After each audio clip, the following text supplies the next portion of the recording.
Bonjour. Merci encore Rachid pour l'organisation de ce colloque. Et donc là, pour discuter la responsabilité en communication et en publication, on a choisi un format table ronde. Je suis en effet pas professeure à l'université comme étaient mes collègues, ni une grande oratrice. Je suis une éditrice et donc normalement je lis des papiers. Mais pour l'occasion, j'ai essayé de partager avec vous quelques aspects de ce que la responsabilité veut dire, implique, du point de vue d'un journal scientifique comme le Lancet et le Lancet Public Health. Mais peut-être d'abord je vais définir ce que j'entends par journal scientifique. Clairement, un journal scientifique comme le Lancet, ce n'est pas un lieu d'archives, c'est pas passif, ce n'est pas une étagère où l'on viendrait déposer son papier, le fruit de ses recherches. C'est un newspaper, et actuellement le Lancet est registré as a newspaper en Angleterre, et nos news à nous, ce sont les articles de recherche. Et cette distinction, quelque part, implique qu'on fait des choix, qu'il y a des papiers qu'on publie, d'autres pas. Ces choix sont basés sur la rigueur des méthodes, l'originalité, la nouveauté, le potentiel à changer les pratiques, à influencer les politiques publiques.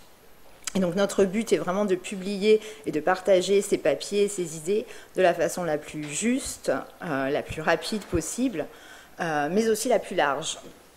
Et en cela, je pense que nous sommes un trait d'union entre les différents acteurs, les auteurs et les reviewers, clairement, mais plus largement aussi peut-être un point d'accès entre les scientifiques et les non-scientifiques.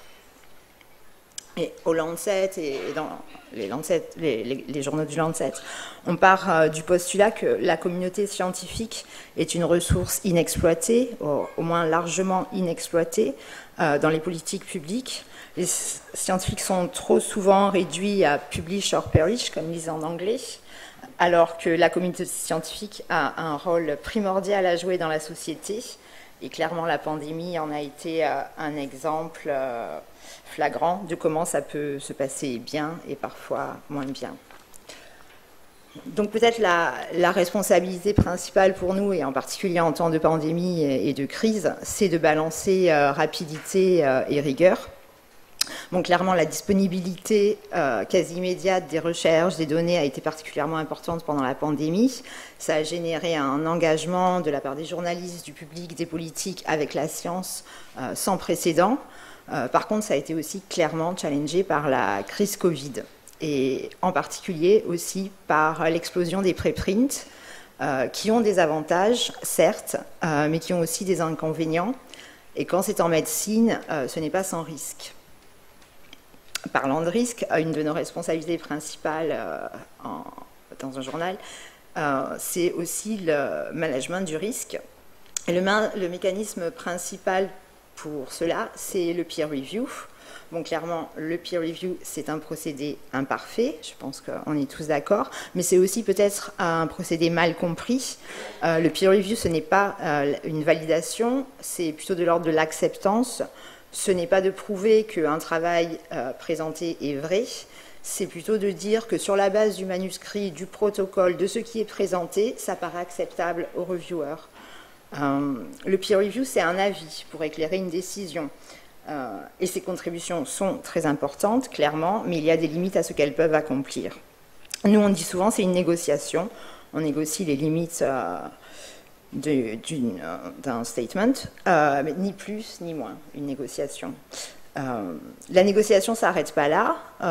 Il y a aussi ce qu'on appelle l'editing. Nous, on appelle même ça du micro-peer review, où là, on négocie mot à mot dans le manuscrit, et en particulier, j'imagine pour vous, en santé publique, la distinction entre association et causation, et causalité, on doit souvent y revenir. L'importance des primary outcomes n'est pas la même qu'un secondary outcome, qu'une post-doc analysis, que des choses qui n'avaient pas été préspécifiées. L'importance des limitations et d'être le plus compréhensif, les plus complètes possible, afin de guider le lecteur dans l'interprétation la plus juste possible des données. Et cet aspect risk management continue aussi lors de la publication et après publication. On accompagne les auteurs et les publications avec parfois un press release, donc un résumé pour la presse généraliste, nationale ou internationale. Ces résumés sont souvent préparés par nos équipes, mais pas seulement. Et on y applique la même rigueur que lorsqu'on traite les papiers. Parfois aussi en collaboration avec un organisme que sûrement Virginie a connaît, le SMC, donc le Science Media Center en Angleterre, qui est un organisme indépendant qui, lui, va organiser avec les auteurs, des experts indépendants et les journalistes, quelques jours avant, la veille ou le jour de la publication d'un article, un meeting comme aujourd'hui où ils vont du coup avoir l'opportunité de poser des questions, de décortiquer un article, de discuter toutes les complexités, de désamorcer des crises, et ça évite souvent les mauvaises interprétations. Une autre de nos responsabilités principales, c'est de protéger l'intégrité scientifique. Je pense que vous avez tous vu, pendant la crise Covid en particulier, on a vu des choses, des attitudes sous-optimales pendant cette pandémie de la part de certains scientifiques ou même de certaines institutions. Et ce qui est vraiment important dans cette protection de l'intégrité scientifique, c'est de corriger les erreurs, et ce, rapidement. Et si on prend l'exemple que vous connaissez certainement tous après celui de Wakefield, quand le Lancet et le New England ont publié 2 papiers basés sur les bases de données sur JSPHERE, something went wrong, comme on dit. Par contre, il est important aussi de noter que le Lancet a publié le papier le 22 mai 2020. Rapidement, des concerns ont été levés. Donc, une expression of concern a été publiée le 2 juin et la rétraction le 4 juin. Les dégâts ont été faits, c'est clair, mais les records ont été corrigés, et ça de façon très rapide. Dans d'autres cas, ça prend plus de temps, et dans le cas Wetfig, beaucoup plus de temps, clairement. Les conditions étaient différentes, ou les erreurs étaient différentes. Donc, ce qui était important aussi pour nous, après ce papier, c'était bien sûr d'en tirer des leçons et de mettre en place certains procédés supplémentaires. Je pense que par contre, ce qui est aussi super important de rappeler là, c'est que c'est très rare et qu'il faut aussi se garder d'une espèce de suspicion permanente. Et c'était 2 événements, rares quand même, qui ne devraient pas remettre en cause la bonne foi de la majorité des auteurs. Et finalement, il y a aussi la responsabilité que l'on se donne. Donc pour nous, au Lancet, c'est d'être plus qu'un journal, more than a journal, platform for advocacy, comme ils disent. Donc qu'est-ce que ça veut dire pour nous être plus qu'un journal? Ça se passe par notre rôle un peu d'éducation des auteurs et des chercheurs, avec par exemple des ateliers, des workshops, où on va aider les auteurs et les jeunes chercheurs à l'écriture d'articles, des conseils via des séminaires ou autre chose. La sensibilisation des auteurs aussi aux questions EDI, donc équité, diversité, inclusion. En particulier, on essaye de les sensibiliser à la diversité de l'authorship. C'est maintenant clairement dans chacune des invitations, quand on vous invite à écrire un commentaire, une revue, de penser à la diversité dans l'authorship, que ce soit en termes de genre, niveau dans la carrière, et diversité ethnique et diversité de pays. On sensibilise aussi à l'inclusion d'auteurs locaux. On reçoit encore trop souvent des études, par exemple, faites par seulement ou en tout cas l'authorship seulement 5 auteurs américains pour une étude sur un pays africain. Donc on incite, non, on répond clairement qu'on ne comprend pas pourquoi il n'y a pas d'auteurs locaux sur le papier. L'inclusion aussi de personnes avec une lived experience, donc il y aurait une expérience vécue, des patients aussi, mais pour lived experience, les gens sans domicile fixe ou en santé mentale, les addictions, ça s'est révélé assez intéressant.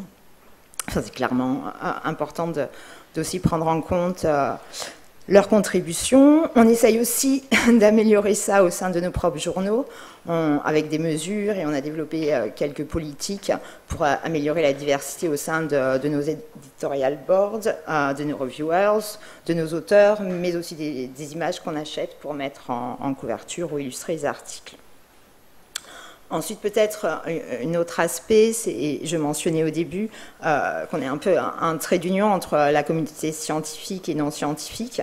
Et donc pour ça, on essayait aussi de développer des nouveaux supports pour présenter les contenus et pour donc avoir les données, les idées plus largement partagées par le biais des podcasts, des vidéos, des interviews avec les auteurs et toute une série de supports qui permettent un accès peut-être plus large que de lire un papier traditionnel de 10 pages dans le Lancet.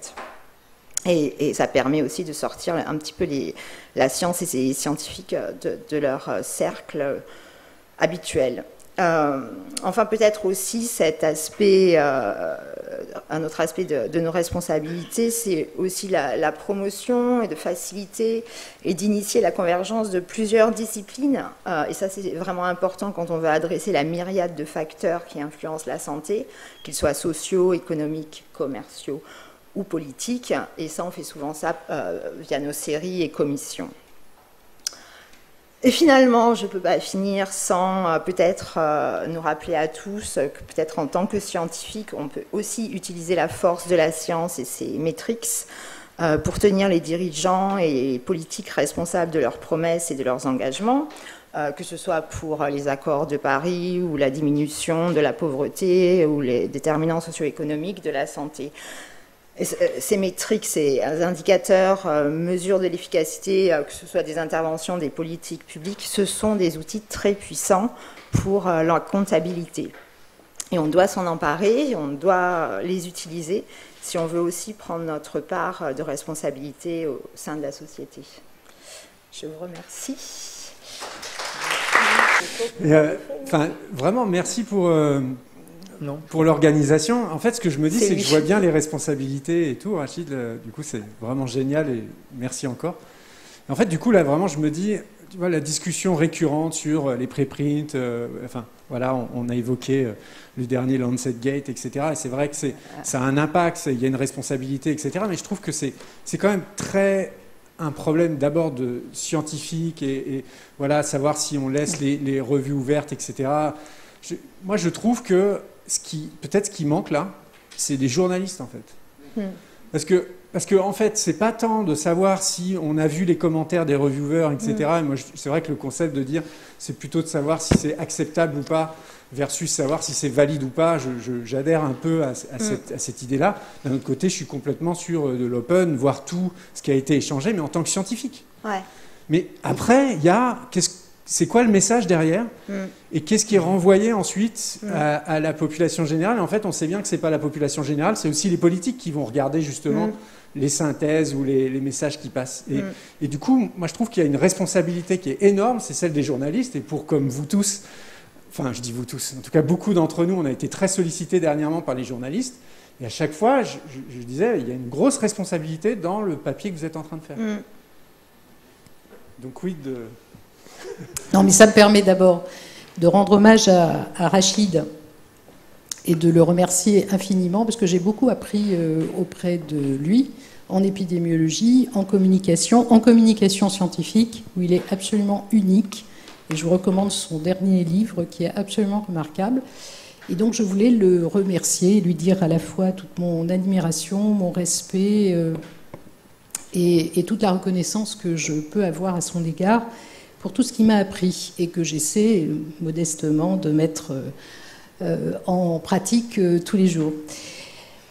Alors, juste peut-être à ce point de la discussion, j'avais préparé quelques éléments du strict point de vue d'une agence sanitaire.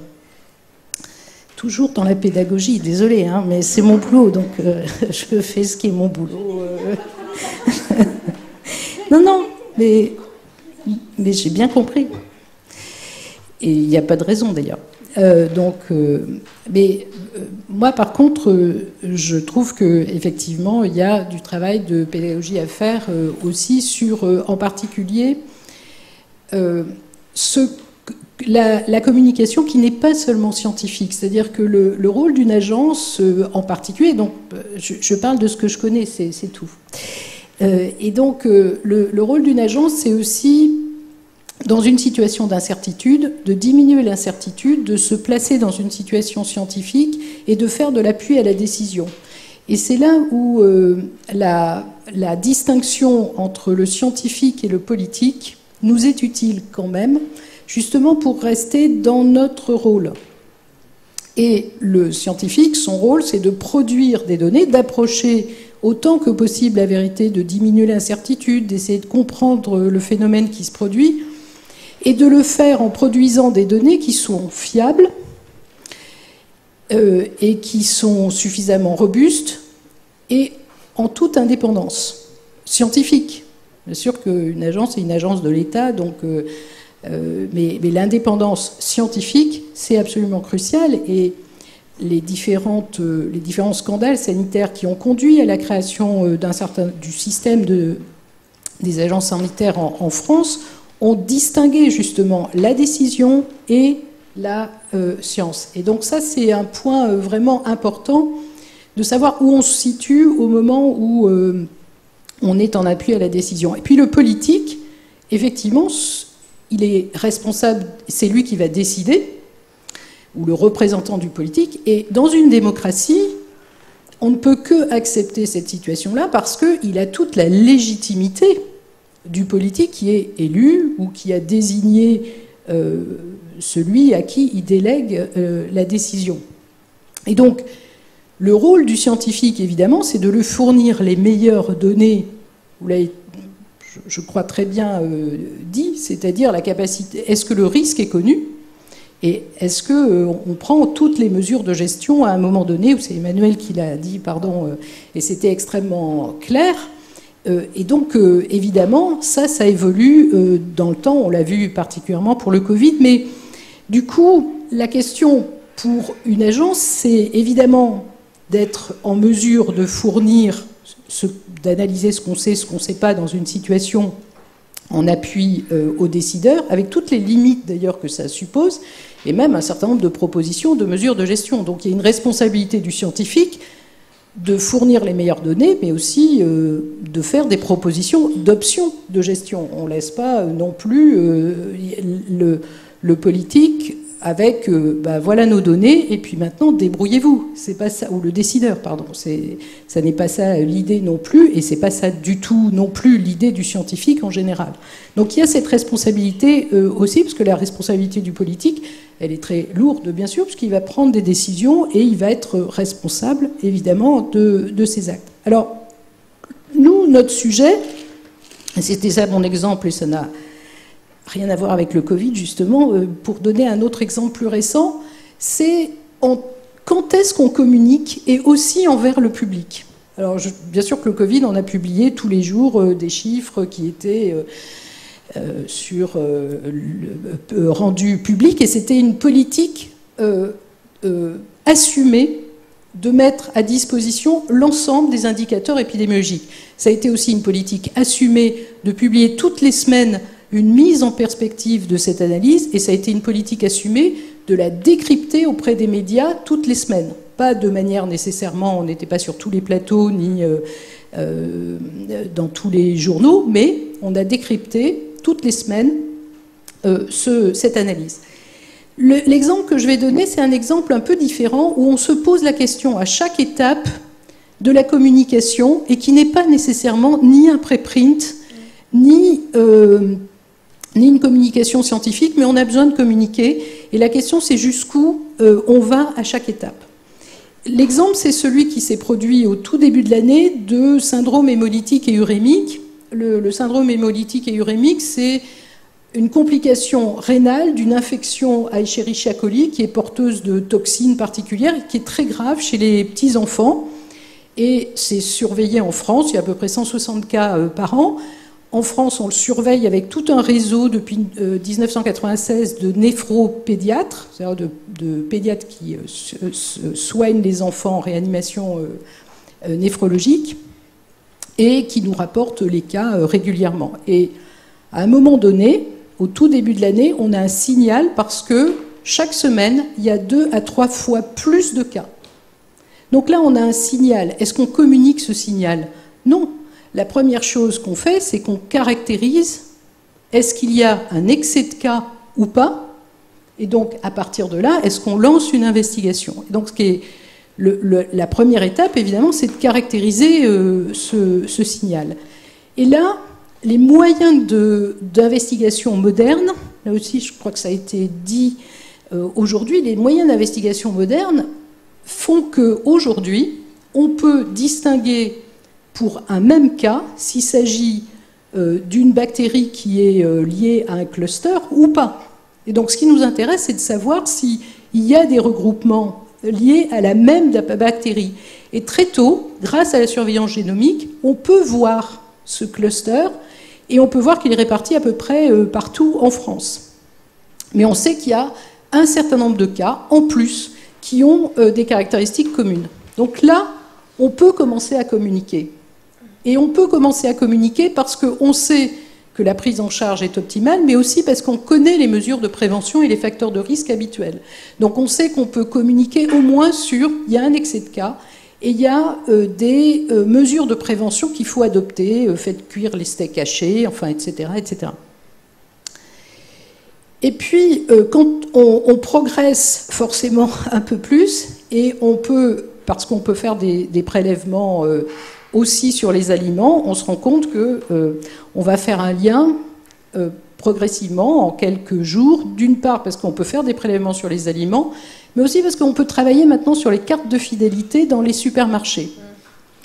Et donc, on peut faire à ce moment-là le lien avec un aliment en particulier, je ne vais pas le citer, la marque B par exemple, et c'est un produit, c'est un aliment qui n'est pas classiquement en cause dans ce type d'investigation, parce que très souvent, c'est des steaks hachés qui sont mal cuits ou des fromages au lait cru qui sont consommés chez les petits-enfants.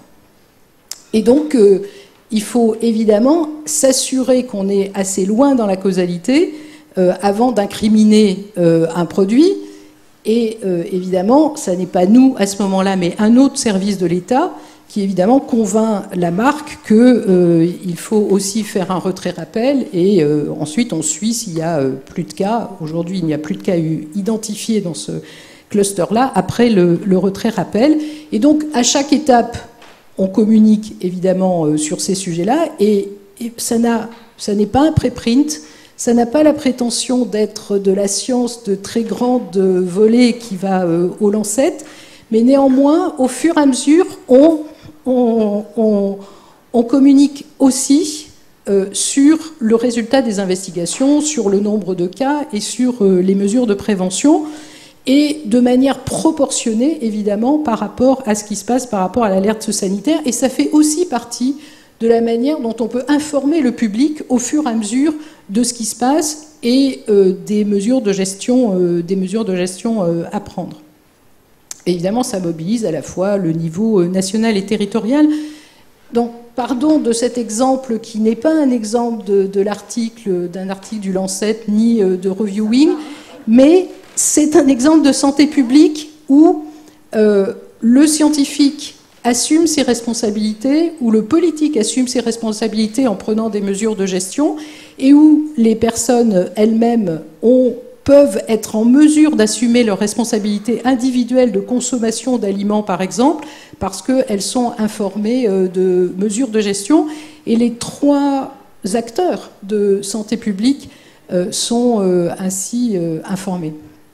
Donc voilà ce que je voulais partager avec vous de l'agence sanitaire. Merci Geneviève, c'est un très bel exemple. Et comme tu le sais, c'est quelque chose qu'on enseigne ici. Non seulement on enseigne la rédaction scientifique, mais on essaie d'enseigner toutes les étapes d'investigation, mais aussi la communication sous d'autres formes que l'article scientifique, notamment le mémorandum aux décideurs, et dans une certaine mesure aussi comment communiquer avec les médias et le public. Alors c'est peut-être pas forcément dans les mêmes spécialités. Emmanuel. Ben, c'était exactement ma question, alors moi que je voulais vous poser, qui était de dire aussi, il me semble qu'il y a besoin d'avoir des ressources en interne pour effectuer en fait ces opérations de communication, et que surtout elles sont très différentes, me semble-t-il. C'est-à-dire qu'elles ne reposent pas du tout sur les mêmes ressorts. Et bon, pour poursuivre la discussion qu'on avait tout à l'heure, je pense que vis-à-vis du grand public, il faut aussi arriver à capter et bien comprendre leurs questions et pour pouvoir... alors, dans le cas que vous avez donné, il paraît évident. Dans des cas peut-être plus complexes, c'est là où, quelque part, on a besoin aussi d'avoir des communicants, des gens dont c'est le métier. Et je pense qu'on ne communique pas du tout de la même manière vis-à-vis des décideurs, vis-à-vis du grand public et vis-à-vis également des scientifiques. Et quelque part, je vais oser vous poser la question, est-ce que vous avez aussi des moyens qui sont mis à votre disposition pour pouvoir bénéficier de ce soutien à la communication ? Alors, il faut que je rende hommage à la fois aux équipes qui ont fait les investigations dans des délais absolument records et qui sont en lien avec tous les services de l'État, et en effet à notre direction de la communication qui, et vous l'avez très justement dit, parce qu'en permanence c'est notre travail, et c'est le travail qu'on fait avec eux, c'est quel est le public que vous cherchez à cibler, quel message vous voulez faire passer et où est-ce qu'on en est et est-ce qu'on communique de quelle manière. Et je voudrais rajouter, donc oui, c'est un travail avec on a un certain nombre de communicants extrêmement aguerris justement à ces sujets-là et qui nous aident et nous forcent aussi d'ailleurs à être extrêmement pédagogues en fonction du public. Et par exemple, si on fait une note aux décideurs, Rachid l'a souligné, on ne fait pas une note de 40 pages. C'est 2 pages maximum et il y a 4 points clés au début ou moins de 5 points clés au début de la note qui dit essentiellement ce qu'il faut en retenir, par exemple. Donc, effectivement, les outils de communication doivent s'adapter et on doit nous-mêmes s'adapter parce que c'est notre boulot de spécialiste de santé publique de savoir communiquer envers ces différents publics et c'est enseigné ici et dans les écoles de santé publique, bien entendu, parce que c'est extrêmement important. Je voudrais juste rajouter une chose dans ce cas précis et qui a un lien avec les présentations et la présentation sur le judiciaire, c'est que aujourd'hui, on a à peine terminé cette investigation, qu'on a une réquisition judiciaire, pas contre nous, mais des familles qui ont porté plainte, évidemment pour pouvoir nous apporter l'ensemble des éléments, qu'on a évidemment un emballement médiatique qui fait qu'il faut répondre et il faut expliquer et décrypter et qu'il faut mettre en ligne l'ensemble des éléments et il faut pouvoir les suivre. Et donc, aujourd'hui, le temps est extrêmement compressé. Compressé parce qu'on n'a pas le temps de finir le rapport, de le mettre en ligne, de le publier dans Lancet et de ensuite voir si l'OCLAESP va s'intéresser au sujet. Tout est complètement contraint. Et donc, il faut aussi gérer cette compression et cette contrainte de temps pour répondre aux besoins de manière complètement légitime, à la fois aux décideurs pour qu'ils prennent les mesures de gestion appropriées, mais aussi aux médias, aux judiciaires et à l'ensemble des composantes qui font que aujourd'hui, ces faits scientifiques ou cette investigation, eh bien, elle est dans un environnement social et sociétal particulier que vous avez parfaitement décrit tout à l'heure. Pour rebondir là-dessus, moi je pense qu'il y a quand même aussi une dimension qui n'est pas assez développée, et notamment, je pense, en France, c'est la responsabilité institutionnelle des chercheurs. Alors on a un responsable de l'intégrité scientifique, je ne sais pas si tu l'es encore. Référent. Voilà, c'est ça. Et donc, mais voilà, tu peux commenter éventuellement, mais je pense qu'il y a encore beaucoup à faire en termes de qu'est-ce qui se passe derrière, au niveau des institutions. Là, il y a une responsabilité. Je ne pense pas que ce soit une responsabilité partagée, mais une responsabilité rajoutée. C'est qu'une fois qu'il y a eu une fraude ou voilà, qu'est-ce qui se passe au niveau des institutions? Alors, depuis le mois de décembre, je crois, il y a eu l'obligation d'avoir des... Je ne sais plus quoi, tu pourrais nous le dire? En fait, Monsieur le sait beaucoup mieux que moi.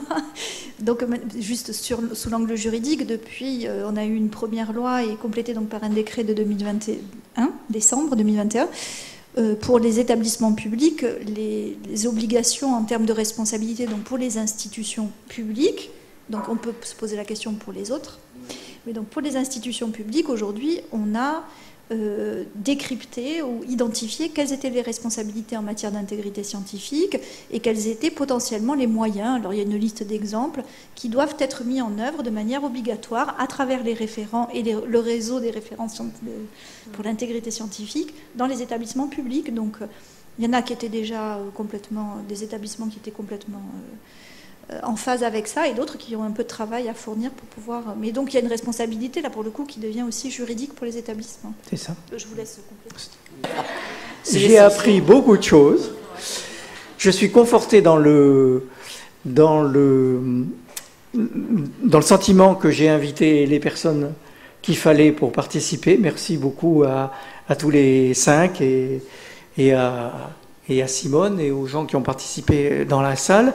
Je rappelle simplement que c'est filmé, c'est enregistré, que tous les orateurs ont donné l'accord pour que ce soit mis en ligne sur la chaîne de l'ISPED.